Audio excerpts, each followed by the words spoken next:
রান্নার গ্যাসের দাম এক ধাক্কায় তো বেড়ে গিয়েছে, কিন্তু সেই রান্নার গ্যাসের সিলিন্ডার পেতে নাজেহাল অবস্থা হচ্ছে সাধারণ মানুষের। সাধারণ মানুষের মধ্যে উদ্বেগ, আশঙ্কা, শেষ পর্যন্ত তারা গ্যাসটা পাবেন তো।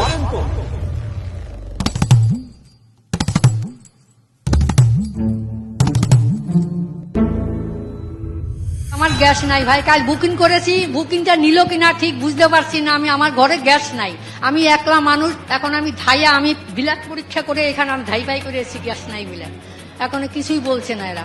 গ্যাস পাওয়া যাচ্ছে না, আজকের বুক করেছি কিন্তু গ্যাস আসছে না, তো 1 সপ্তাহ হয়ে গেছে। কাজকর্ম সব বন্ধ দিয়ে সকাল সকাল এসে দাঁড়িয়েছি। 25 দিন পর বুকিং হবে একটা গ্যাস দেওয়ার পর, তারপরে আবার কতদিন পর দেবে সেটা বলতে পারছে না।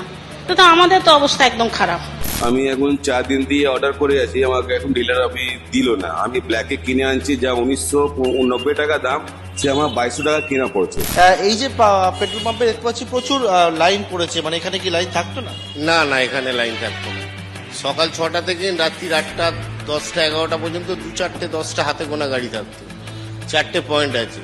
এই গত 4-5 দিন বিশাল লাইন, 4 ঘন্টা আমাদের লাইনে চলে যাচ্ছে। গাড়িতে গ্যাসই নেই, একটু কাল থেকে 5-6 জায়গা ঘুরে বেড়াচ্ছি, গ্যাস পাইনি। বলছি এখনো পর্যন্ত গ্যাস নেই।